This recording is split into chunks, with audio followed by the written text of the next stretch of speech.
Welcome, future masters. Make sure you hit that like button. This will help a lot. So this is a really interesting rook and pawn endgame. So we go back to the beginning. How do you win endgames with pieces? Through the tactics of those pieces, in this case a rook, or by transforming to a winning king and pawn endgame.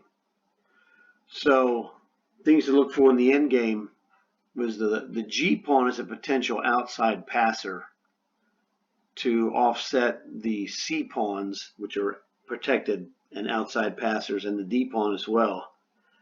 So the thing to do here is that his king and rook are paralyzed essentially.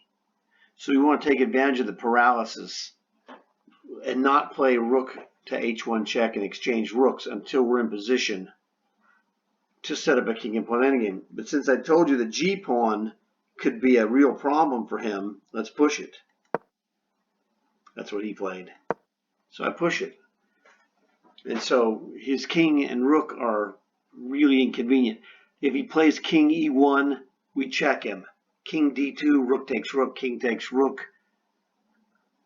And he's got problems. We play g takes f, e takes f, and then g5 again. Or just play g4.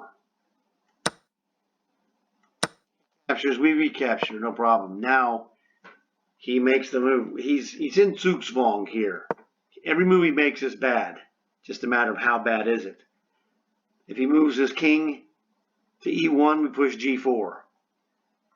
Because he can never go further than that because we just win the rook. If he moves the rook away, we'd win the rook. So his problem is he can only move his rook 2 squares away from his king, and his king can only move 2 squares away from his rook. He's paralyzed. So what can he do? Move the rook or the king.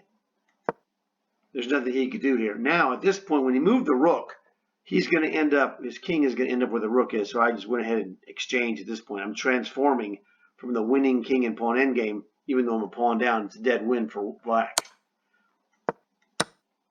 Now his square, the square of my pawn is 5 by 5, and he's outside that square. So I push, he's dead. He cannot get in the square. He's 1 file away. So this is why square of the pawn is so important when you're playing king and pawn endgames, and then by extension other piece endgames, because you are always threatening. Way back here in the very beginning, we're threatening. There's his move. We're threatening. Oops, sorry, wrong move. My bad. There we go. He moved to rook to c1, so he's paralyzed. We're threatening to just queen a g pawn at whatever convenient time for us arrives. So this is a 2600 problem, but you have to understand that he's completely paralyzed.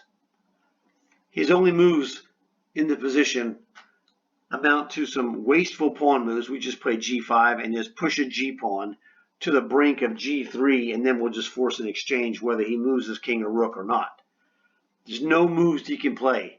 King e1 fails. We just push the g pawn. He can't. If he goes to f1, we win the rook. He goes back, we just keep pushing. We're going to basically push a pawn to g3 unless his king and rook separate. So that's what happened, and that's how he won easily. So this is just over 4 minutes. Hopefully you enjoyed this lesson. Check out the other ones. I got plenty more just like it. I'll see you later.